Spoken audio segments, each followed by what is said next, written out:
Good morning, children. Hope you are all safe and you are all at home. Stay at home, be safe. We are going to start the optional class, okay? So today, just a brush up of whatever we learned in the school. You remember that we have had in the introduction for array and we were seeing the small array programs, isn't it? Just for your brush up, what is array? Continuous memory block is known as array, isn't it? You remember how a collection of data or group, okay? A group of memory blocks is termed as array, and it will have an array name. And we have learnt that there are two types of array, isn't it, children? This is just a brush up of whatever we learnt in the school. Types of array, two types of array we saw in the school. What was that? One was single dimension array and multi-dimension array. So single dimension and multi-dimension array we saw. Multi-dimension means 2D, which will be dealing with the matrix. Okay, in maths you learn no matrix, and I told you where will you see all these things? In your mobile. When you capture a picture, okay, it is capturing in a 2D format. So internally the memory storage will be in 2 dimension. So like that we have lot 3D, 4D. You would have seen the movies and all, isn't it? 3D movie. So but then according to our syllabus, we have only 2 dimension and single dimension. So we have seen the examples in single dimension, and to access the array, we will be using only looping statements, isn't it? Every time to access an array, we were using looping statements. So hope you all remember all these things, children. So how do you find the number of elements in an array? Using the length function. So that means a dot length. The moment if I write a dot length, okay, if it is represented to L, this L will be of integer type, where for example a of equal to, if I have 3 elements, so L will be 3, but the index value starts from 0, isn't it? 0, the index value of 3 will be 1, and this will be 2. So you all remember that the serial number, computer serial number or array index always starts from 0. But the length shows you the number of elements in an array.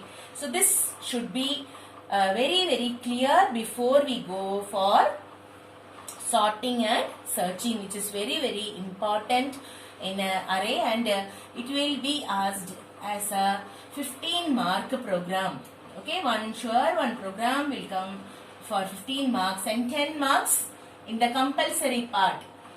Okay, it will come. So totally how many marks it will come? 25 marks from this array chapter will come. All these things we have already discussed in the school, children, but just wanted to brush up all these things. So you should know what is array, what are the types of array, and how do you access an array using the looping statement. You will access the array whether you want to retrieve an element, whether you want to delete an element or search an element. We will be using only looping statement. And then what is length function? Length function will return the number of elements in an array. So these things I will just give you as notes also, so that it will be easy. And these things will be asked in the quiz. So one test we will have a quiz with all the important things that we learned in the school before we go for this sorting. So today I'll just tell you what is sorting and searching, and what are the types of sorting and types of searching. Okay, so today is an introduction class. So shall I rub this? So array.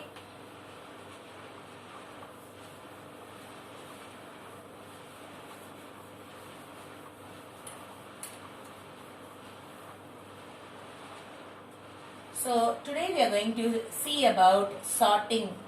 What do you mean by sorting, children? What is sorting? This they may ask in definition. What is sorting? So sorting is nothing but arranging the data. So arranging the data in an order, either ascending order or descending order, is called as sorting. So this is a 2-mark question. Okay, important 2 marks. What is sorting or define sorting? So arranging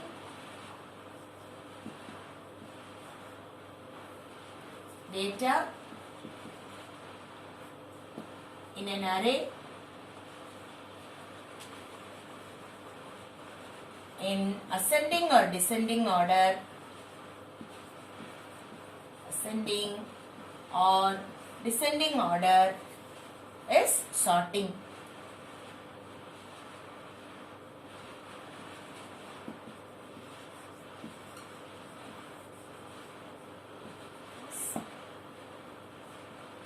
Known as sorting.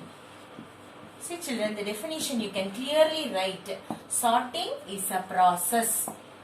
Is a process of arranging. Process of arranging data in an array in ascending or descending order.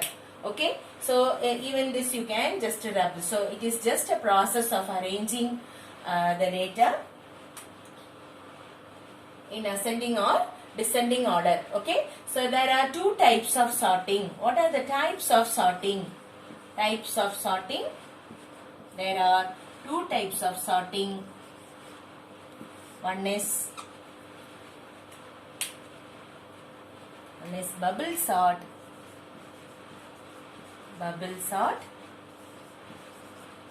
and selection sort.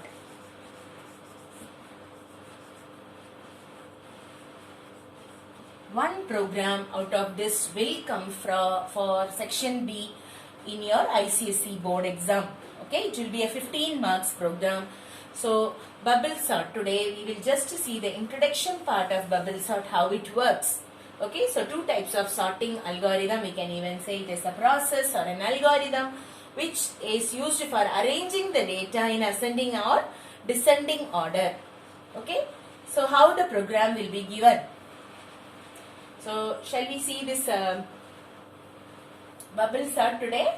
What bubble sort will do and how the both are going to do the same work, but then differs the way it works is different from the selection sort. Okay, so bubble sort how it will work, selection sort how it works, we are going to see in detail, and then the program based on that. So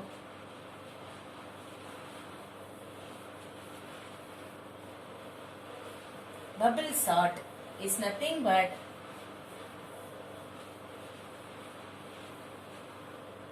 bubble sort, what it will do is it will be comparing the adjoint or adjacent elements. Okay, bubble sort always, here what happens, it will be comparing the adjoint or adjacent element. So you may think, what is that adjoint or adjacent element? See, in an array of elements, that is, you had like this. Okay, when you had array element, that is, for example, you had 7 elements, 1, 2, 3, 4, 5, 6 and 7. 1, 2, 3, 4, 5, 6, 7. 7 element is the length, means the index value, it starts at 0. Okay, so it starts at 0. So next index value will be 1, 2, 3, 4. So the last index value, that is the 7th element, will be in the 6th position. That is, it will hold the value, index value as 6. This in the beginning class itself we saw, isn't it? So for example, I have a program like this, that is, I have the elements like this, 8, 2, 1, 4, 7 and 6. So this should be arranged. Children, you know that how it will be arranged in this ascending order, means 1 will come to this position, 2, then 4, 6, 7, 8 and 10 will be in the last position. This should be the output. But how do I write through program? Why do I write program? Ma'am, when I deal with thousands and thousands of elements, what happened? It is automatically sorted. Where can you find one of this bubble sort sorting algorithm? Where can you see, children? It's actually implemented even in your mobile. In your contact name, no? The contact name, you have all the names. When you add a new name, automatically you can see it is sorted. isn't it? It gets sorted. So this means any number of elements you can sort. So this is one type of how do I do this bubble sort. This is just the way is different. That is, it will be always comparing the adjoint or adjacent elements, means A of 0 will be compared with A of 1. Okay, and whichever is smaller, it will be swapped here. So how it works is like this it works. Okay, I'll write and show you how it works. So first move, what will happen? This will be here when it compares 0 and 1, 8 will go there and 10 will come here. The other things will remain as it is, isn't it? 7 and 6.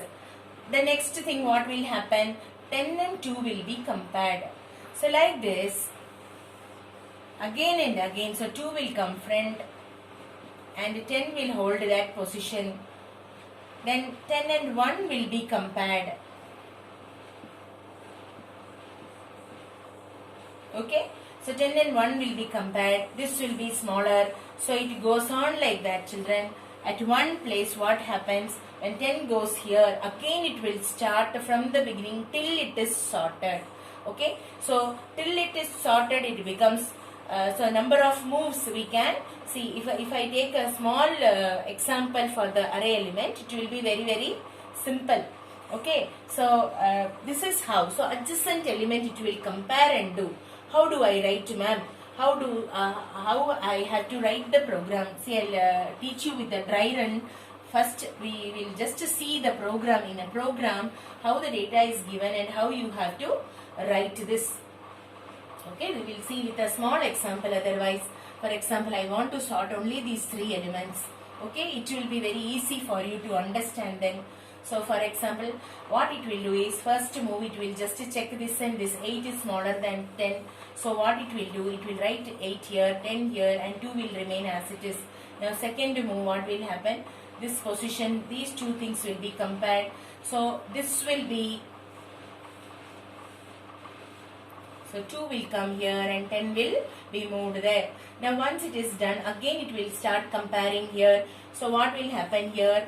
2 will be swapped here and 8 will come. Swapping means what, children? Interchanging. What do you mean by swapping? Interchanging. Okay, so 10 will be here. So like that, at one stage we have seen in this move, when the number of move is, that is in the second or third move, we have found that it is already sorted. This, like this, even 1000 and 10,000 datas will be sorted within fraction of seconds. And even now, it is the challenge to the whole world to find the best sorting algorithm. If you go to Wikipedia and search, there will be lot of sorting algorithms. Okay, so one such is bubble sort. So bubble sort is the easiest and commonly used algorithm. Okay, so here, how do I write the program for the bubble sort? So now, what I have to do is, you all know that every Java program starts with the keyword class. Okay, so it starts with the keyword class bubble. So this is the program name, and inside this I am going to get the data. Either I can get the data directly or assign the data. How will I get the data? You all know that I can use directly in void main. Otherwise, if they have already given an array to sort the elements, you directly write that. Usually in the board exam, they will directly give you, children. So for example, array, whatever array name they have given, for example, year, YR, whatever they have given, you write as it is. How will you directly assign the values? Whatever they have given, we had the values like this, no? 10, 2 and 8 or 5, whatever, how many elements you had, you write that. Okay.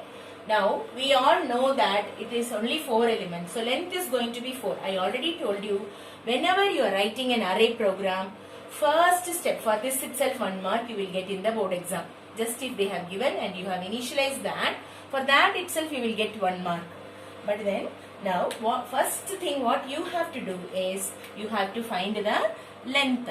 How do I find the length? Int L equal to a dot length function. Okay, length. what it will do, it will count the number of elements. So it will store as 4. So now I have to start comparing the first element with the second element. So I have to write 2 loops. Why do I write first element in one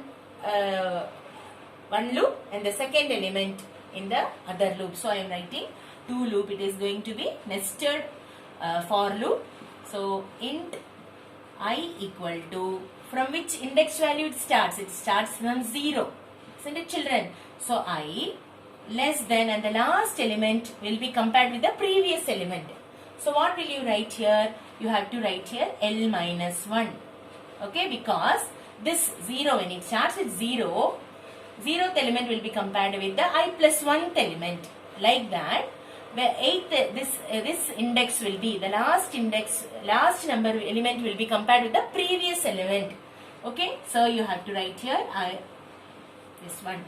Now inside this, one more for loop you will write.